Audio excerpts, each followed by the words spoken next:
Assalamualaikum warahmatullahi wabarakatuh. Sebelum memulai pembelajaran, alangkah baiknya kita berdoa terlebih dahulu. Untuk berdoa dimulai.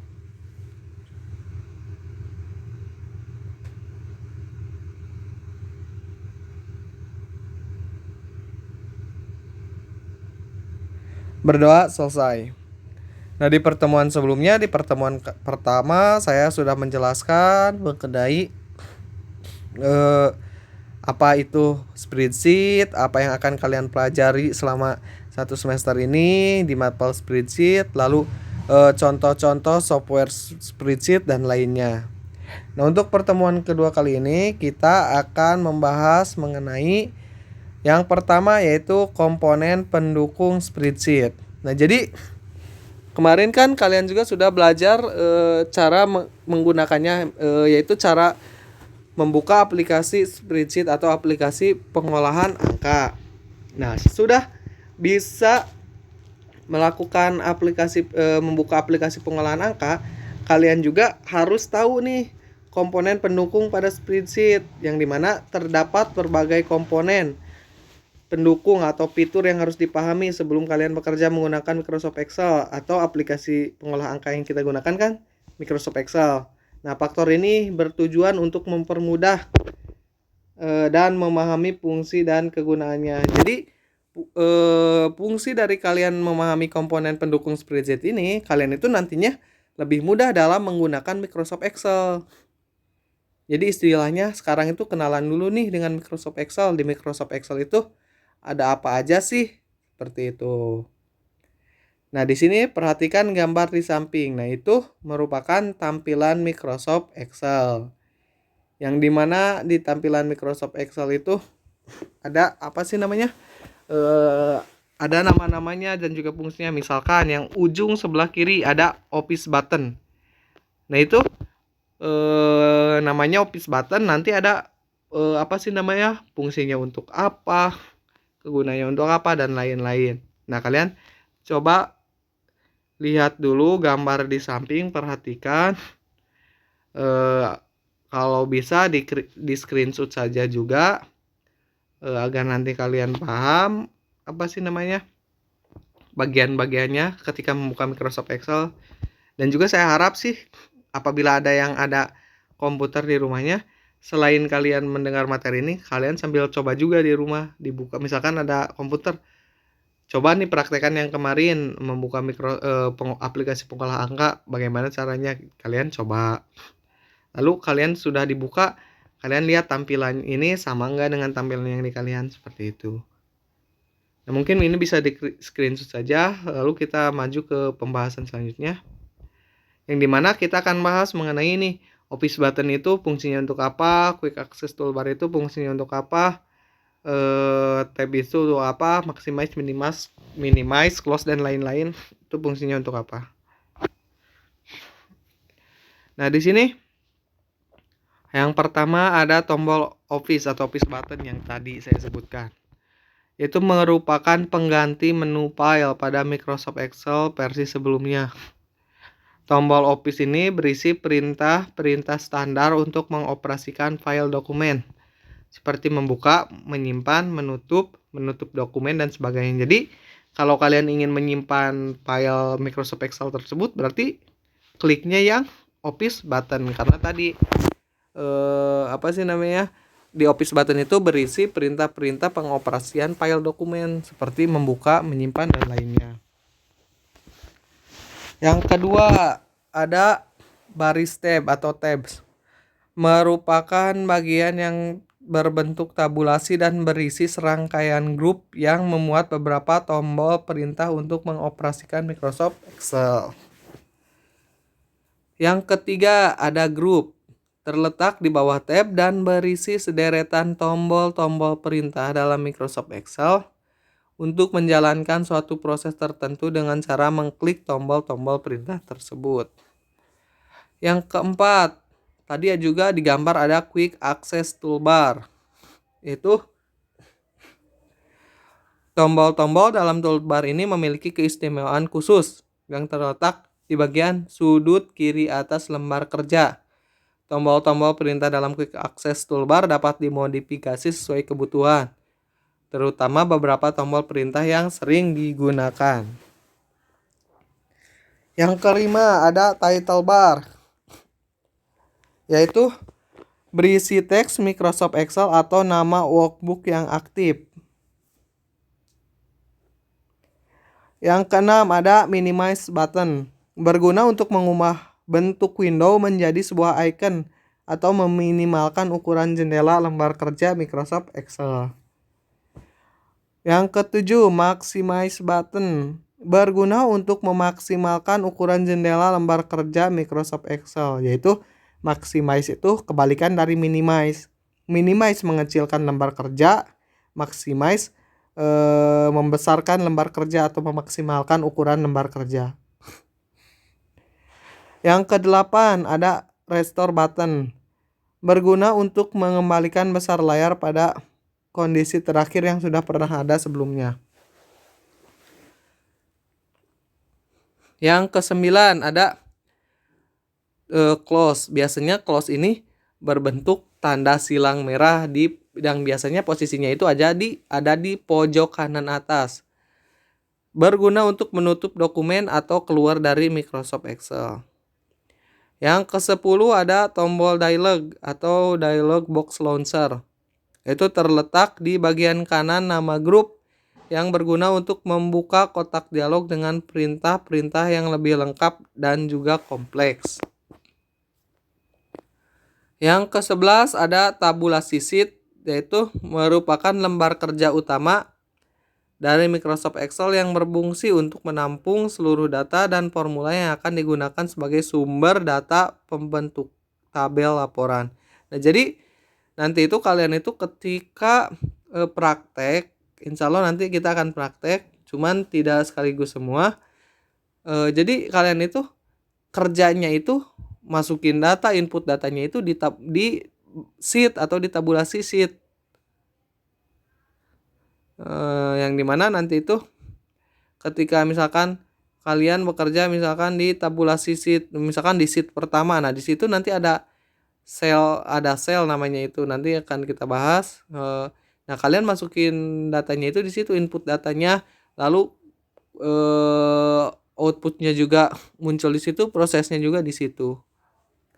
Yang ke-12 ada navigasi sheet, yaitu merupakan sederetan tombol perintah yang berfungsi untuk pindah antar sheet yang aktif. Jadi dalam satu file dokumen Microsoft Excel itu tidak hanya berisi satu sheet, tapi bisa juga 2, 3, atau lebih. Yang ke-13 ada tombol pengatur tampilan lembar kerja, berguna untuk mengatur tampilan dokumen dalam lembar kerja. Nah, mungkin ketika saya menjelaskan seperti ini, kalian juga sebaiknya sambil melihat gambar juga agar tahu letak posisinya. Oh, ini di mana seperti itu. Yang ke-14 ada zoom level, berguna untuk mengatur ukuran tampilan dokumen dalam lembar kerja. Yang ke-15 ada name box atau nama box, yaitu kotak yang berisi referensi sel yang sedang aktif. Yang ke-16 ada formula bar, yaitu berisi memuat isi sel yang sedang aktif. Yang ke-17 ada pointer, yaitu sel yang merupakan suatu bagian tertentu dari workbook yang dapat diisi dengan data. Sel yang aktif mempunyai border tag lebih tebal dari sel lain. Sekumpulan sel yang bersebelahan disebut rank. Yang ke-18 ada barisan penggulung tegak atau vertical scroll bar, berfungsi untuk menggeser layar ke atas dan juga ke bawah. Lalu ada baris penggulung mendatar atau horizontal scroll bar. Kalau tadi dari atas ke bawah, berarti kalau horizontal dari kiri ke kanan atau kanan ke kiri. Yang ke-20 ada insert worksheet, berfungsi untuk menambah atau menyisipkan worksheet atau lembar kerja baru. Nah, tadi merupakan bagian-bagian dari Microsoft Excel yang harus kalian pahami dan pelajari, yang dimana seharusnya kalian tadi sambil melihat gambar lalu mendengarkan apa yang saya jelaskan seperti itu. Nah, di sini kalian juga harus memahami kombinasi tombol untuk menggerakkan pointer. Nah, di sini jadi pointer itu apa sih? Tadi kan sudah disebutkan, pointer itu adalah sel aktif yang sedang kita pilih. Jadi ketika kita menggunakan Microsoft Excel, kita kan pasti untuk menginput data memilih selnya. Karena kan nanti itu ada baris dan juga kolom. Barisnya diwakili dengan angka 1 sampai berapa gitu, 1, 2, 3, 4 dan selanjutnya. Kolomnya diwakili dengan huruf A, B, C, D sampai Z dan seterusnya. Nah, jadi sel itu apa sih? Sel itu adalah gabungan antara baris dan kolom tersebut. Misalkan sel A1 berarti kolom A baris ke-1. Nah, seperti itu. Mungkin kalian akan lebih mudah memahaminya nanti ketika kalian praktek seperti itu. Tapi sekarang kalian itu harus tahu dulu nih untuk menggerakkan pointer menggunakan tombol itu bagaimana sih? Nah, lihat di gambar berikut. Tombol keyboardnya itu anak panah kanan, fungsinya menggerakkan pointer satu sel ke kanan. Anak yang kedua itu anak panah kiri, maksudnya anak panah kiri menggerakkan pointer satu sel ke kiri. Anak panah atas menggerakkan pointer ke atas. Anak panah bawah menggerakkan pointer satu sel ke bawah. Lalu CTRL peg down pindah ke sheet berikutnya. CTRL peg up pindah ke sheet sebelumnya. Nah, mungkin ini dapat kalian baca sendiri, kalian pahami. Apabila ada di rumah komputer, kalian coba praktekkan menggunakan tombol keyboard ini. Lalu apakah sesuai tidak? Misalkan ketika dipencet yang tab, misalkan menggerakkan pointer ke waktu yang diproteksi, apakah benar pindah apa tidak, seperti itu.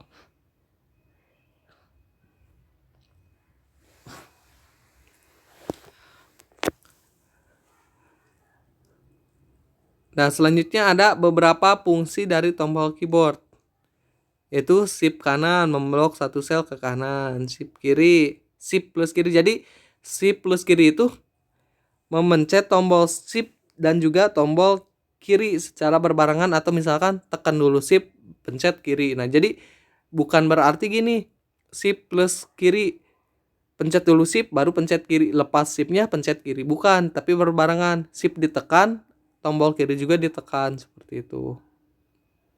Nah, ini juga bisa kalian baca atau misalkan screenshot terlebih dahulu, nanti dibaca, atau misalkan boleh juga dicatat di buku catatan agar kalian tidak lupa.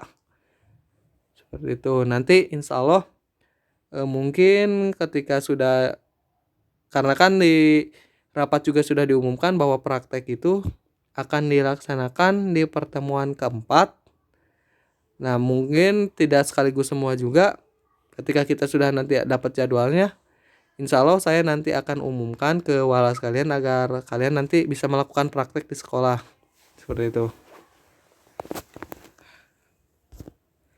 Nah, yang selanjutnya, tadi fungsi dari keyboard, sekarang fungsi dari mouse. Nah, kalian bisa lihat klik plus seret mouse, yaitu membuat blok sekumpulan data. Nah, di sini juga sama. Kalau ada tanda plus berarti diklik juga lalu diseret, bukan berarti diklik terus dilepas diseret. Nah, enggak, jadi harus berbarengan. Klik lalu seret. Terus yang kedua ada CTRL klik atau seret, yaitu tekan tombol CTRL lalu klik dan seret, seperti itu. Nah, ini bisa kalian baca juga. Apabila ada, tadi saya sebutkan, praktekkan juga di rumah. Yang selanjutnya ada ekstensi piranti lunak pengolah angka. Jadi ketika kalian menggunakan aplikasi pengolah angka, ketika kalian simpan filenya, itu nanti ada ekstensinya di belakang. Misalkan nama filenya laporan 1. Nah, biasanya kan kalau di komputer laporan 1 titik, kalau dokumen titik doc atau doc. Kalau PowerPoint titik ppt. Nah, kalau di spreadsheet atau nanti Microsoft Excel khususnya yang kalian akan gunakan, itu ada .xls, yaitu merupakan format default Microsoft Excel sebelum Excel 12. Masih berbasis format BIFF dan biasanya menyimpan makro. Yang kedua ada formatnya itu .xlt, merupakan format untuk template worksheet Microsoft Excel sebelum Excel 12, masih berbasis format BIFF dan bisa menyimpan makro. Yang ketiga ada .xml atau disebut dengan XML spreadsheet, tidak mampu menampung makro. Yang keempat ada XLA, merupakan format untuk Excel add-in sebelum Excel 12, masih berbasis format BIFF dan bisa menyimpan makro VBA, mengingat tujuannya adalah untuk menambahkan kemampuan Microsoft Excel. Yang kelima .xlsx, merupakan format default worksheet Microsoft Excel 12 yang berbasis XML, tidak bisa menyimpan makro VBA karena alasan keamanan. Sebenarnya merupakan sebuah arsip terkompres berformat zip dengan struktur dokumen yang terdiri atas dokumen teks XML, adalah pengganti dari format XLS yang lama. Selanjutnya ada XLSM, merupakan format worksheet Microsoft Excel 12 yang telah berbasis XML dan tetap bisa menyimpan makro. Selanjutnya ada .xlsb, merupakan format worksheet Microsoft Excel yang telah berbasis XML tetapi dikodekan dalam bentuk biner. Format ini memiliki keunggulan lebih tepat dibuka dan lebih efisien, mengingat tujuan dibuatnya format ini adalah untuk menangani worksheet yang sangat besar yang terdiri atas puluhan ribu baris atau ratusan kolom. Selanjutnya ada .xltm, merupakan format untuk template worksheet Microsoft Excel 12 yang telah berbasis XML, tetapi mampu menyimpan makro dan merupakan pengganti dari format XLT. Selanjutnya ada .xlam, merupakan format untuk Excel add-in. Kemampuan Excel 12 secara default mampu menangani makro VBA, mengingat tujuannya adalah menambahkan kemampuan Excel. Nah, mungkin itu saja yang dapat saya sampaikan pada pertemuan kali ini. Hanya ada dua pembahasan, yaitu komponen pendukung dan juga ekstensi pada intinya yang saya bahas sebelumnya. Yang dimana untuk komponen pendukung kalian usahakan hafalkan. Dan juga apabila ada, tadi saya ada di rumah komputer, kalian coba praktekkan. Nah, lalu yang selanjutnya untuk ekstensi itu mungkin untuk hasilnya ketika kalian save file Microsoft Excel-nya, nanti hasilnya itu ada dot apa sesuai dengan misalkan file Excel-nya kalian isinya apa, seperti itu. Nah, untuk lebih jelasnya juga mungkin kalian akan lebih paham nanti apabila praktek.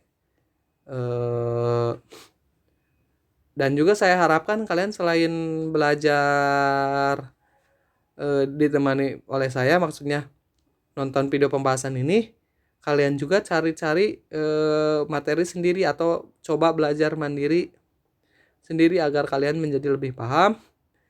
Dan juga jangan lupa nanti tugas di form di bawahnya dikerjakan. Sekian dan terima kasih. Wassalamualaikum warahmatullahi wabarakatuh.